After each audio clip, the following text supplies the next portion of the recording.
Yo, what's up, guys? I'm Kev, and I am driving, so I'm not gonna be looking at you much because I don't want to die and I want to be safe. But I also feel like conveying a message right now, and that is just the translation between trauma and relationships. And obviously, it would seem apparent that the two would impact one another. If you have severe trauma in your life, it's gonna mess with you emotionally. And an emotionally unstable person is not really ideal in a relationship. But I just kind of want to give my personal testimony as to how it affects me and see if you kind of relate to it and maybe can help you make a decision that could maybe get you out of a predicament that you shouldn't be in. And as I've said in my previous videos, and it's a common motif, a common theme nowadays in my videos because it's something that I'm working on now that I hadn't really dealt with in my life. And it's my father passing away. And he died when I was 14 years old, about to turn 15. And it created this huge void in my heart, this huge hole. And I used all kinds of drugs and girls and relationships to fill that hole. And I lost myself for years. So I grew up in a Christian household. It was relatively strict, and my dad always told me to be a light that shines. Be a light that shines, be an example, be this thing that others should follow, and not in an egotistical way, and his intentions were good. He wanted me to be an individual that promoted love and promoted peace. But the thing is, I was a kid, and I wanted to be a peer. I wanted to be a friend. I wanted to be someone that could, I wanted to feel like the other people. And when you have all this pressure put on you upon someone that you really love, because I love my father, and he was a great man, and his intentions were good, but when you have that pressure put on you as a kid to be this light, to be this example, to be this figure of God, this demonstration of how God should behave, and to be more Christ-like every day. These are things that are good things to preach, but when you're a child, it's a lot. It's a heavy weight. So I went my whole life, kind of feeling dissociated from my friends and the people that were around me. And I felt guilty if I would even, kind of stoop down to some things that are natural for kids to stoop into, natural for kids to dip their tongues into. There's certain things that as we grow up, we do bad things. And I had this immense guilt when I would do these bad things. So when my father passed away, my family kind of fell apart, and my mom turned to drugs. And this whole unit, this whole way of living that I had seen, it collapsed. It was no longer there. So what do? Of course, naturally, I'm going to bounce back the opposite direction, do a 180. And, do all the things that I've wanted to do. So I started partying and started trying to collect fame, trying to be popular in my school and trying to be someone that it was sought after. And, I was doing all of these things to fill this void, and in my eyes at the time, I thought it just because it was fun. It was stuff that I've been missing out on, and subconsciously operating was that pain. I don't want to feel this pain, and the person that I was before couldn't exist anymore because I was doing it a lot for my father, and and he's gone. So what does that tell you about existence? What does that tell you about God? This is the way I was, I believe subconsciously thinking at the time. And shortly after I got into my first relationship, very late compared to most people. I was 16 years old. And I operated with a lot of jealousy. And I expected,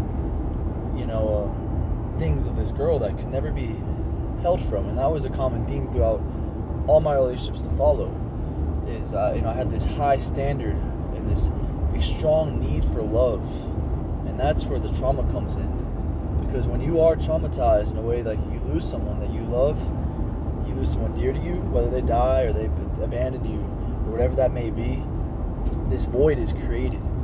And if you don't process it, and if you turn to things like material substance, like drugs or anything that you can, even food, or there's many things that can take over.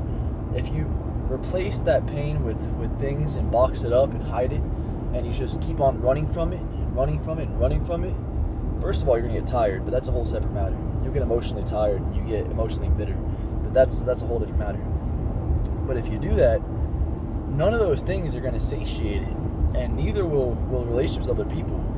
And you can have relationships with other people that are healthy, it can be unrelated, but a lot of the times, that seepage is going to be there. That seepage of the pain is going to leak out, and it's going to make you just want to be loved, because that love you had from that individual is now gone.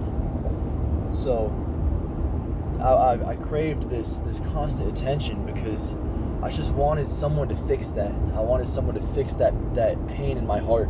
I wanted someone to just take it away. And I couldn't be alone.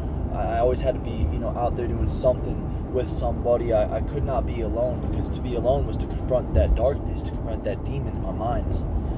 And a lot of the time, our demons we battle with are not external, but they're internal. As within, so without. They're in your mind, and it's the pain that you haven't dealt with. It's your shadow. That's why demons a lot of times present themselves in your mind when you see demonic things, paranormal activity, as shadow figures, because they're the unknown. And I just wanted that love filled. So with this girl, I expected all this stuff of her, and of course it was never able to work out, and I needed this constant validation, this constant attention, because I just wanted someone to heal what was hurting me. And then when I broke up with her, right away I would jump into being involved with somebody else, because I just couldn't be alone. I just could not be alone. It hurt too bad. And that's a pattern that continued for 7 years, man. Like, a long time. It was a pattern that continued for a long time. And it was just girl after girl, and even friends could be utilized in a selfish manner. And, not to denounce the things that I got from those relationships. And there was love, and I love these girls. And they love me, but there was a driver in the driver's seat, that was operating from within that I couldn't see, and that was that pain. So my message to you is that if you are, facing the consequences, the wrath of a trauma that hasn't been dealt with, and the influence of a trauma that hasn't been dealt with, you might find yourself in a relationship that you shouldn't be in. But, it's like a drug. It's up and down all the time. Oh, this feels so great. Oh, man, now I hate this. Why am I doing well, but this feels so fantastic? And it is up and down and up and down. And if you're in a relationship like that, that's not healthy. That is not proper. That's not what it's supposed to be. There's always going to be ups and downs in a relationship, but it's not supposed to be a constant battle, a constant fight that drains you of your life source. You probably have something within that needs to be dealt with. And a lot of the time that can only come from yourself, and I'm not saying you can't juggle a relationship while also healing yourself. I'm sure it is possible, but it's difficult. It's very difficult, because when you're with somebody, you got to give them your attention, and you got to give them your mental energy. And healing takes a lot of mental energy. Healing properly to really confront these things. Lately I've been tired. I broke up with my latest girlfriend that I was with for 3 years on and off. Just a few months ago, and I've just been alone, and I've just been trying to heal, and I'm tired. There's days where all I want to do is sleep, and that's not depression. Depression is when I wasn't feeling it, and I was just pushing through life feeling ambivalent. This is not depression. This is just, it's hurt. It's hurt that's been there, and I felt tired for years, and I couldn't figure out why, and it's because I was fighting with these emotions all the time that were there, and they weren't going away. So now I'm confronting them, and it's a tiresome process. And if you're going to try to do that while balancing a relationship, like I said, I'm not saying it's impossible, but it's difficult. And sometimes you got to be alone in life to deal with the things that hurt you, to deal with the pains that plague you. Sometimes you got to just let it settle in. And now my life kind of feels boring sometimes, and yours might too. It might feel like, all this stuff you're doing it's not exciting, because sometimes when you have trauma and you have pain, you need all that stimulation to keep running from it, to keep you distracted, you're going crazy. And you get used to that. You get used to that craziness. Sometimes manic state of being can become just your state of being. You get used to living in fight or flight, and your adrenaline is constantly off the charts. Your body's pumping epinephrine, and you're amped up, and every situation feels like life or death. Oh my God, me and my girlfriend are fighting, and you freak the fuck out, and you have these crazy moments of just it's mania. It's mania, and afterwards you think, how did I react this way? Why did I do this? It's because it's not that situation that made you react that way. You already had all of that tension in you because you've been hiding from something, running from something. That's your pain.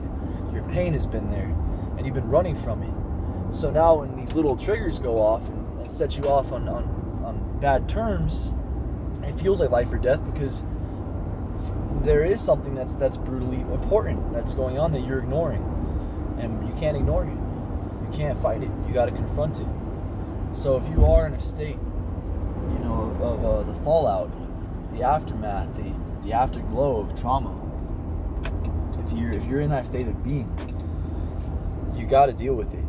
You got to deal with it, and you got to be conscious of it and be aware of it, so that it doesn't impact the decisions you make and allow you to stay in relationships or stay in situations that aren't good for you, just because you want to feel love or you need distraction from the thing that's plaguing you. We're in a little traffic situation here.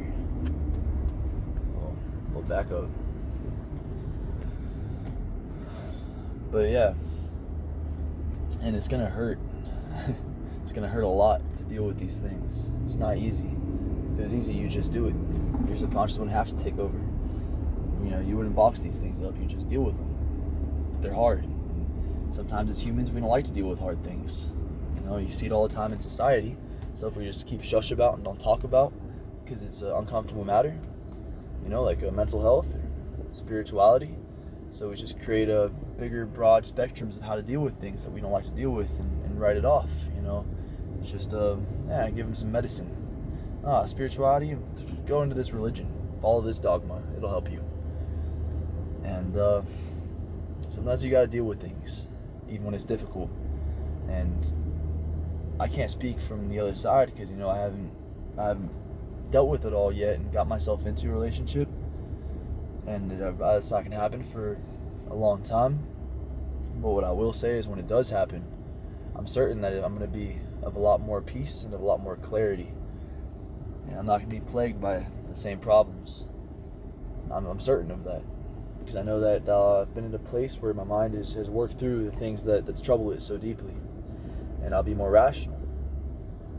And people I've dated or treated wrong, because even worse than my relationships, there's been girls that I've just utilized for periods of time. I didn't date them, and I just kept them around my life because it just felt good. It felt good to have the validation and the love. I wanted them to love me. I didn't love them back. I just wanted to, you become a vampire because you're trying to fill that void. It's a black hole. What do black holes do? They absorb, they suck in, but they don't give out, they don't create. And to those people, I'm sorry. I am, and the only way that you can apologize in life and make things better is by acting upon that apology and improving and changing. People that apologize say, I'm sorry, but they do the same stuff over and over again. Well, how sorry could you be? How remorseful do you feel? And the main person I apologize to is myself for dragging myself along. And I have no regrets about it either. That's life. It's figuring these things out.